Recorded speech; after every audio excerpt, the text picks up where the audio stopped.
your mouth.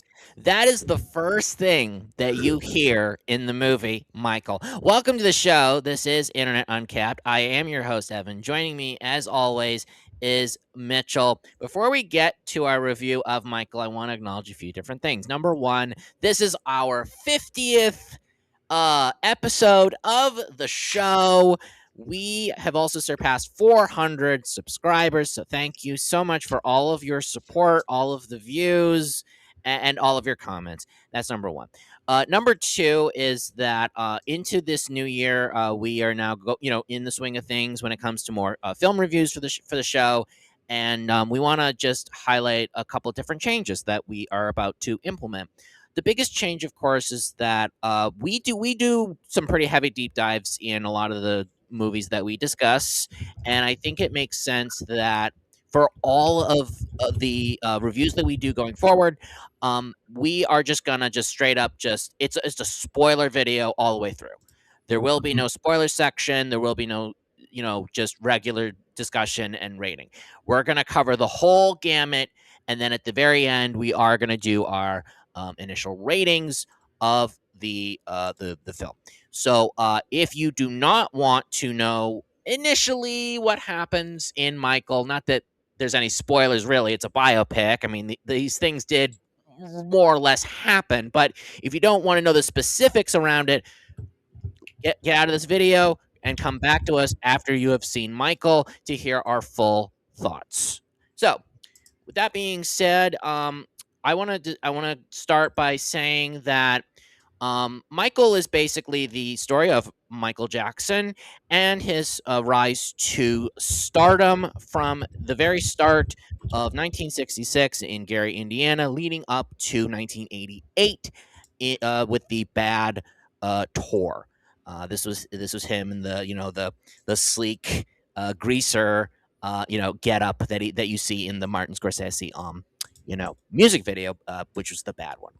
No, not that it's bad, but it's who's bad, that kind of thing. But there were a lot of thoughts that I had going after seeing this movie. I had to really contemplate how exactly to express my thoughts on it. And let me start by saying this: it is not to say necessarily that it's a bad movie in my view. In fact, there are many fantastic set pieces in this movie, especially when it comes to Jafar Jackson himself playing Michael. He was 10 out of 10. He was perfect as Michael Jackson. And it kind of runs in the family. There's a whole thing about that. You could not get a better Michael Jackson if you tried in Jafar. I mean, he sold it all the way through, right? You had recreations of moments during the Jackson 5 era. You had Beat It. You had the Motown 25 moment where he literally introduces the moonwalk. You had all of I mean, on a technical level, on a visual level, these set pieces were visually great. The problem, unfortunately, is that the movie itself feels incomplete. Incomplete in the respect that there were a lot of different things going on with the movie. We're going to get into that a little later, but in terms of the actual film itself, there were transitions and pacing issues that were not engaging. Oftentimes it could be a little slow, a little meandering, sort of to get to those amazing set pieces that are in the movie itself. The movie is too simplistic. It really sanitizes and boils down to its fault the story of Michael Jackson. There is no nuance. There is no sense of real true tension. It's just kind of like A leads to B leads to C leads to D. Michael Jackson is, although he was a great performer, and I believed that Jafar pulled him off fantastically as he was written, there really was no nuance. There was no complexity towards his character. He was just kind of this rising star that had to overcome some aspects of adversity. And oh, by the way, he's a little quirky, and he's really amazing with children. We're going to get into that in a little later too. But it is to say that it is incomplete in terms of the nuances between his father, Joe Jackson, and Michael himself. There was abuse between them and also the other brothers and the other siblings. They barely scraped the surface when it came to that and the nuances of that and how it personally affected him and his mindset. There are no Janet Jackson, no Rebby Jackson. Two of the sisters don't even exist in this movie, and partially it's because Janet just said, "Hey, I don't want to be included at all." Like, okay, you just don't exist in this world, even though you literally were a rising star while Michael was still like famous. There is absolutely no conflict whatsoever between Michael and any of his brothers.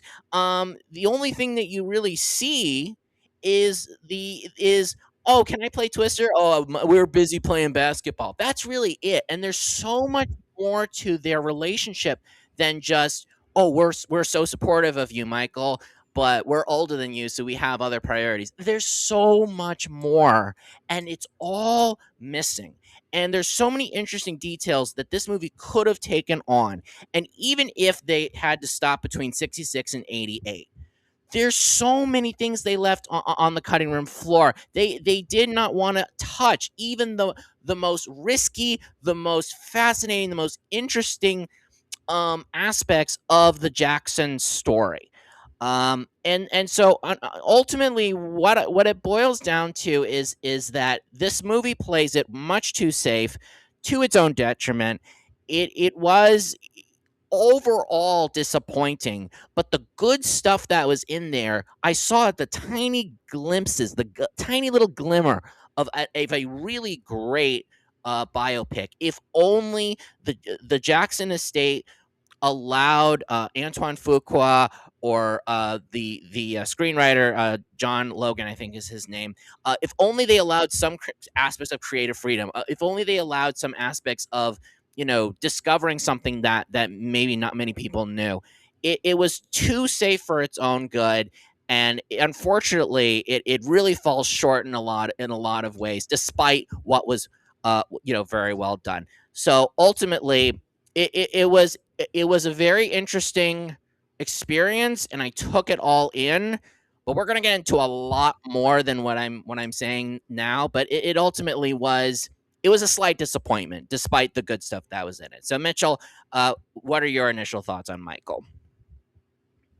Yeah, so I mean, when we went to go see it, I knew a little bit about Michael Jackson. I didn't know too much. It's not like I knew his whole um, discography, his whole biography. I didn't know any of that.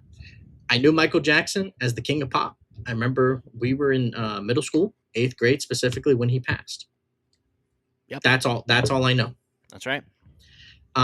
It was either seventh or eighth grade because it was 2009. I think it was 2009. Yeah, that was seventh grade. It was like the Well, summer seven. before. Okay, so yeah, Yeah, so the summer seven going before. into eighth, Yeah, and that's really all that I knew. yep, I knew the hit songs. Beat it, beat it, beat it, beat it. yep. Um, and I know I'm bad, I'm bad. I know Thriller. The biggest hits that he had, I knew of them. I didn't. I knew about the Jackson ABC, easy as one, two, three, and I remember the Eddie Murphy movie, Daddy Daycare. They used that song in the movie. That was the very first time I ever heard. It's easy as one, two, three.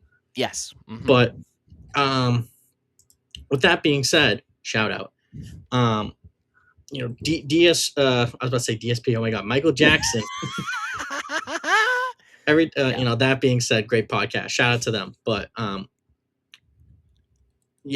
when we went into it, I was hoping to get more raw content, if that makes any sense. Like I wanted to see, the dysfunction. I wanted to see more brutal moments. This seemed like they didn't want to go that direction, which okay, sure. But when you're telling the story of someone, you can't just tell really only the good parts, which they don't do that. But if you know anything about Michael Jackson, and I don't know too much about it, but they showed his relationship with his father, Joe Jackson, and how it was very much his father was always pushing them to do stuff, always pushing them to be the sensations that they were. And what was the reason for that? Well, he was tired of working at the steel mill, and he saw something in his kids that he didn't see in himself, whatever that may be. I wanted to see more tension from that.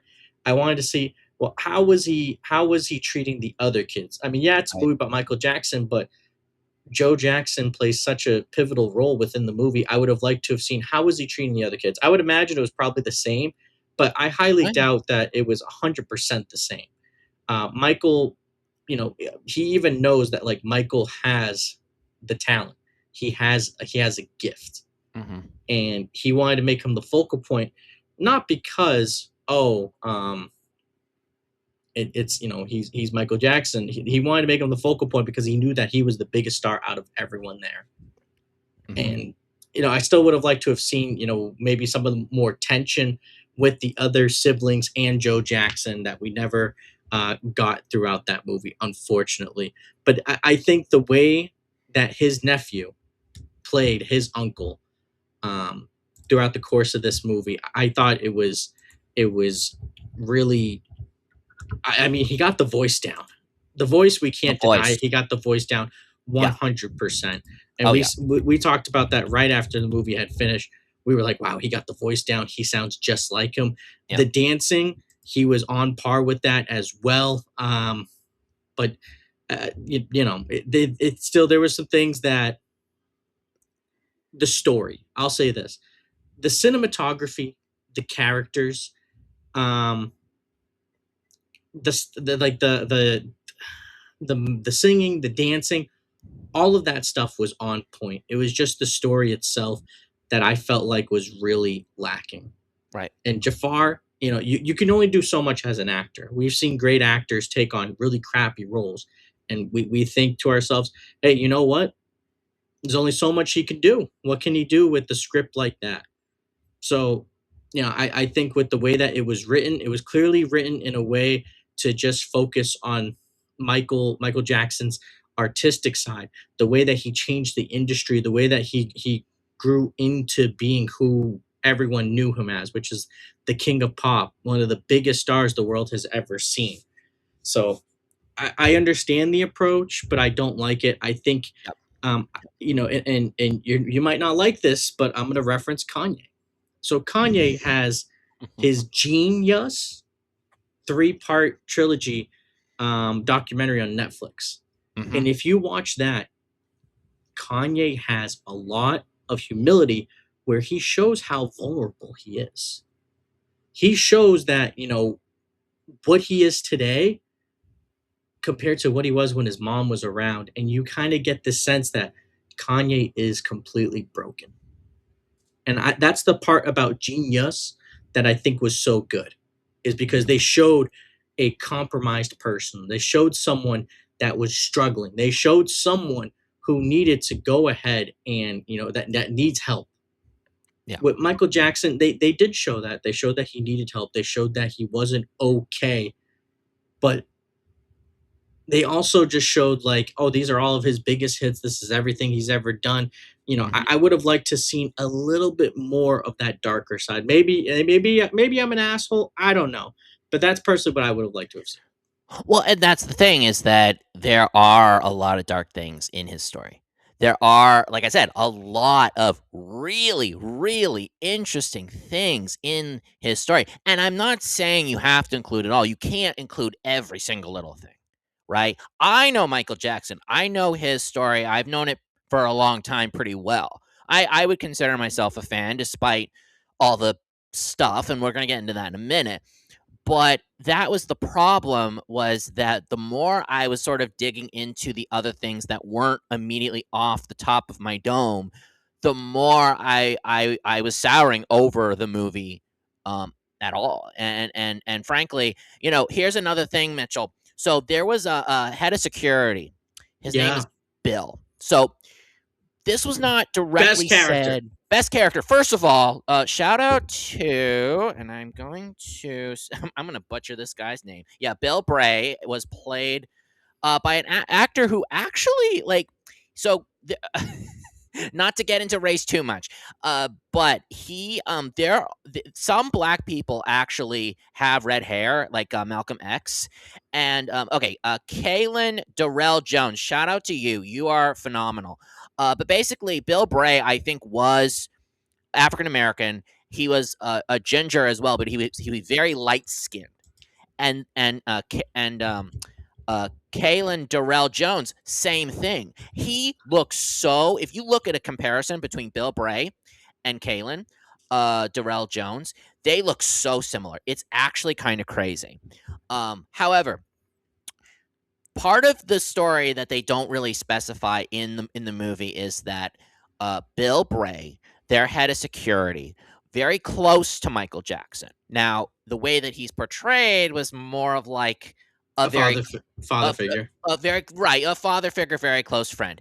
Not only was he a father figure, Mitchell, he literally considered him his actual father because of how abusive Joe Jackson was toward him.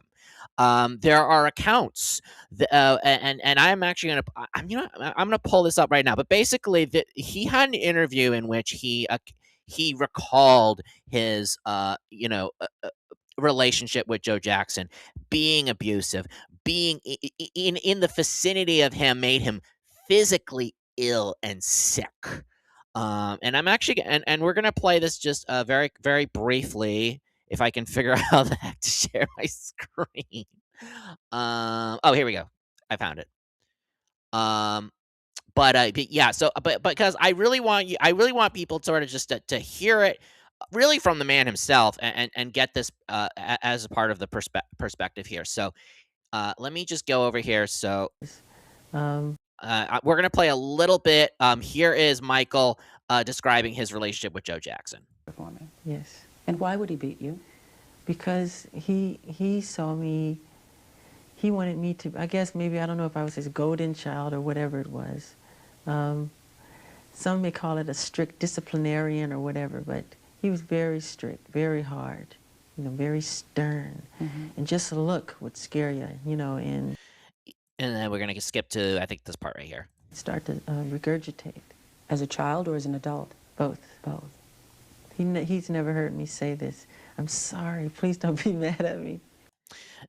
And it's really really sad that he has to go on television just to say that. I mean, it's awful. It's disparaging. All that you see, Mitchell, or that all that we saw really was he got whooped in the ass with a belt and he was crying in the kitchen. Now that's a horrible scene, right? But he literally describes that not only was he whooped with the belt, he was thrown down into a basement. That is how Mhm. bad it got. And like you said, the other brothers probably had some level of abuse toward them, really awful, horrible actions that were taken from them, and yet they skirted by all of that to make this more or less squeaky clean, cookie cutter narrative about Michael Jackson. Now, here's another thing that I want to discuss, Mitchell, and I have not asked you this. Yeah, the liquid death, that is water. I have not asked you this, Mitchell, so this is going to be very interesting to discuss. Um, because the movie does not directly address what later happened in the 90s with the child allegations, let's call it. Um, when you saw him with children, fans, really, but they were children, did you feel a little like creepy, like kind No, of uneasy? Because I no, felt it was a little odd. no. I mean, especially since everything's been kind of like disproven that he never did any of that, and some of the other, you know, Mm. other leaks about him actually trying to save kids from Epstein and stuff like that. Oh, yeah. That's a Yeah. whole thing. Yeah. So I didn't find it weird. And it like after we watched the movie, I went online, I did some research, and apparently Mhm. him going ahead and doing that stuff where he would go to the children's hospital and get toys and bring it to the kids, that was something that he did very often. Yeah, sure. Yeah, which I think is cool. It just shows that um, although he was the biggest megastar in the world, he still was someone that was like humble. He Yeah. still was someone that was just like, hey, you know what? I should make time for my fans and the people that care about me. And it was Yeah, great. And he right. even said in the movie like, oh, they're my family. Which I don't And know if he actually said that in real life, but right. Well, he had relationships with other families of children, and that was later on, right? Not the stuff that we see in the movie, but he definitely. And that's the thing, is that he had these relationships with families, had children over at Neverland Ranch, and even that is still in question. The motives around the families and Michael Jackson are still questioned even to this day. We don't know the exact motives or why that even happened. One family is literally accusing them of abuse again, and they're going to court even like during the movie. So it's a mess. We're not going to touch that, but it's to say that it is a very sticky, very complicated thing. But ultimately, what it boils down to is that I've heard a few things, and I agree with those few things. But we'll say it on the show. Number one is that this movie really feels like, despite one of the accusers was originally going to be included in this movie, but because of a settlement, they said, nope, you can't include that shit. Don't you fucking even try. And they said, well, okay, then that means we got to get rid of a bunch of stuff that we originally had planned for the movie, and we got to restructure our entire third act with 22 days of additional reshoots and millions of dollars. That's a whole thing. So what we got is essentially what we got, right? That was number one. They were gonna actually like address some of it, but then they're like, nope, you can't mention him. You can't do it. Don't do it. If you do it, we're gonna sue. That's number one. Number two, though, is that ultimately this movie, unfortunately, it feels like a PR movie. It is the approved by the Jackson estate, approved by all the different family members. Um, and really, I know this made a lot of money, and that's because of the Michael name. It's because he is the biggest pop star in the world, even 17 years by now after his death, which that's just mind-boggling to me. I can't believe it's been that long. But it's like, everybody, even the people, even young people who they weren't as, they want to know who he is, and they want to see what that was all about. Like, there was generated interest and understood. I think that, critics and people like us who review movies and the internet at large, it's good to have these dialogues despite positive reception from average people, because you have to put your opinion out there. You've got to make sure that there's a higher standard, instead of just taking in something that's automatically going to be making a lot of money. If it makes a lot of money, great, makes a lot of money, but that is separate from the actual quality of a film ultimately. And also, I had read something that someone compared this to, and I agree with this, frankly, which is that um, having the Michael movie stop right before the child allegations is like ending the story of OJ as he's winning the Heisman Trophy. There's so much more that happened after the Heisman. And we literally all know what happened with OJ. 1994 was a pretty bad year for OJ Simpson. um, but yeah, no, and ultimately, when it comes, listen, Michael Jackson, despite his trauma, despite everything that went down, he was a weird dude. He was a weird dude with a very unconventional life. it got to his head a lot of the time, and he was living, he was living in a fantasy world. He didn't have the straightest morals or ethics, even though he had maybe some of the best intentions. There really was no reason to have any like direct relationship with children at like in his 40s, right? They raided Neverland Ranch. He was tried by a jury of his peers. He was found not guilty. Well, despite that, there are all these controversies anyway. Unfortunately, all of these things were not included in the movie to some level, even if it was an earlier period. There is never any discovery. There is never any insight. It just truly was the most surface level um, biopic that I had seen in a long time, and a complete unknown. Bob Dylan, right? That was one part of his of a wider saga of his life. And you can do that. It's not to say that you can only do part of someone's story, but make it interesting, make it engaging, actually put in the really great things that made Michael Jackson, and not the good, not just like we said, like not just the good stuff. That's where it all falls apart. You can see the best scenes in the movie on YouTube when they're up. Just go watch those. Go to YouTube, look up those scenes, watch them. You're done. That's it. You're not missing anything by seeing the whole movie beginning to end. And there could be a part 2. And we don't and because it made a lot of money, it's literally surpassed Oppenheimer as like the best, or as the highest grossing biopic of all time, which is insane, but regardless, it's Michael Jackson. And I don't know. I don't know if they will actually legitimately address the problematic last 20 years of his life in a part 2. I think they would just be like, we made a lot of money.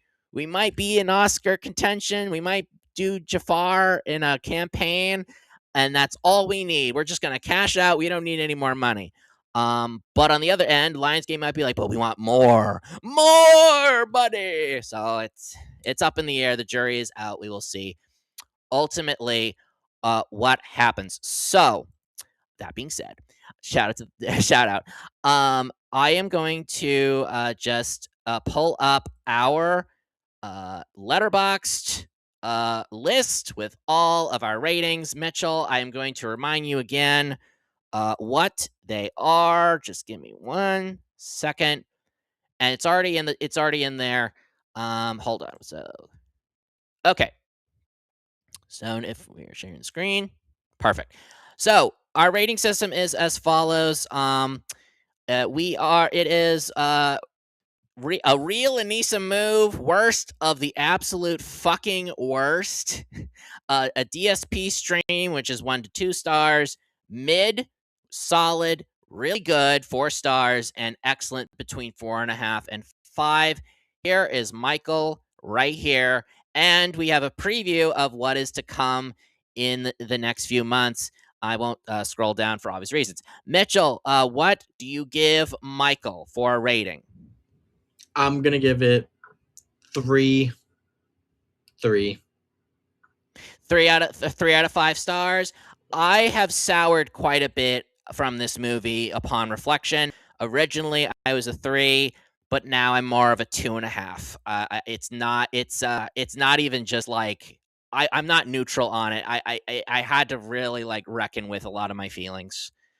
So it is what it is. But yep. So I am a mid as well.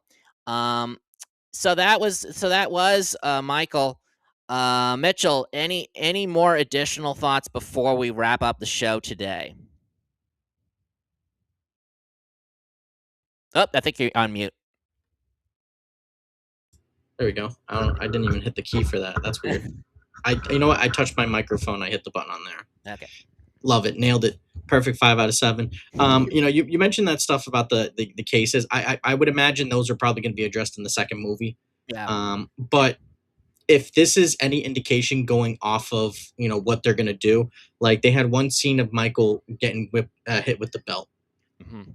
they show a little bit of Joe Jackson in the way that he treated his kids. But if we go based off of the amount that they've shown that stuff, like they kind of went more psychological with him just being such a menacing uh, presence. Yes. I would like to, instead of him just looking menacing and kind of grimacing menacingly, I would rather, know about more about what Joe Jackson was saying behind the scenes. Like, I could imagine he probably told one of his other kids, "Shut up, Right. Michael's the star. Play the guitar and shut your mouth." Mhm. I would imagine those conversations probably did happen. But again, I would have liked to see more of that. And going into the next movie, yeah, I think that the some of the allegations and things like that, they will definitely be discussed. And I think also, um, I want to see a little bit more of Bill, and I forget the other character's name, the guy that was managing him and his music. Oh, yeah. I can't The remember. Miles Teller character. Yes, Yeah. and he was in it by the way, he was an executive producer of the movie. Oh, he was. Yeah, he was. Mhm. Of course, he was. Of course he was, exactly. No, no, Yeah. he's in the pocket of the Jackson estate. But yeah, no, it's actually Yeah. kinda funny when you think about it. Yeah. I'm looking at it And right he's like, now. "I want Miles Teller to play me in this movie." Yeah. I'm trying to look at the list now. Because I Um, can't remember like what the character's name I was. yeah, hold on one second, folks. Yeah. But I I mean, can definitely find I can find it, I can find it. yeah, but I will say this, like, he played a very pivotal role, and I would imagine that going forward, we're probably going to see more of him, and he's probably going to be popping up Yeah, in the second film a lot more, especially because Michael kept growing. He kept becoming more and more and more of, well, a hot commodity, not just yep, it's true. John Bronca. John John Bronca. Brock, yep, Yeah. So as Michael brand grew, you have to adapt with the times. You have to adapt with everything. Like they talk about MTV, mhm, and when everything was going on with MTV, Michael is saying like, "Hey, like I don't make music just for black people. I don't make music just for white people. I make music for people. Get my stuff played on MTV." And then right, they talked about how it was played on MTV. mhm, But Michael was just such a big cultural icon that's not just all that he did. right, He did more. yep, So I think John Bronca will definitely be in the next movie. We'll definitely see mhm, more of what he has planned for Michael as far as you know going ahead and moving into the next chapter of his life, as well as changing with the technology, changing with the times, because every decade there's new genre of music and something's hot. When we were in school, the late 2000s, early 10s, dubstep was huge. dubstep, Dubstep was a thing, yep. to the point that Saints Row 4, everyone remembers that game. Guess what they added? A fucking dubstep gun. Oh god. So yeah, it's just as bad as it sounds. And actually, if you got the limited edition of the game Saints Row 4, you can actually get a replica dubstep gun. In fact, during that same period, there was the Michael Jackson Experience, which was Y- like the, Just Dance. It was Yep, similar. yep. But overall, I thought it was a good movie in the sense that I think that they got the right people to play the right characters. Yeah. Um, but I think they could have done more. I Yeah, it think was just lacking yeah. in so many different ways, and Mhm. despite amazing set pieces, despite I mean, it looked the set pieces were incredible. They were Yep. incredible. Everything around it, it was really lackluster. And honestly, like Antoine Fuqua, for those who may not be familiar, he's done a lot of very prolific movies. Nothing too high profile, but but everybody knows Training Day. He did the Equalizer movies. He did Tears of the Sun. He did Shooter. And then he was tasked to do Michael. So when I saw his name, I was worried. because he is not the most acclaimed director out there. He's really a for hire director, which there's nothing wrong with that, right? Like, again, he made Training Day. I love Training Day. It's a great film, right? But every other thing that he's done is not super high quality. Now, bear with me, Mitchell. There is one person who, when I was looking through certain Michael Jackson related things, and by the way, watch any documentary about Michael Jackson. It'll give you far more information compared to this biopic. But you know who would have been actually quite excellent at tackling a Michael Jackson biopic, Mitchell? Quentin Tarantino. I don't know about that, but it's a good guess. Yes. Spike Lee. Yeah. That's And actually a perfect choice. Spike Lee, and there are some big reasons, and I think you may know some of them. He made 2 documentaries covering Michael Jackson. He is in the shit when it comes to black culture, but he's especially in the shit twice when it comes to Michael Jackson. And he could have propelled that narrative in very interesting, very exciting ways. He could have covered the whole gamut, covered all the different bases. I mean, think about, Do the Right Thing. Think about Jungle Fever. Think about even recently as Black Klansman and Da Five Bloods. Having that drive and having that engaging level of artistry that Spike Lee is known for, it would have really truly propelled the movie. And I do give Antoine Fuqua credit because again, the scenes that were recreated were fantastic. They were, but everything around it very lackluster, unfortunately.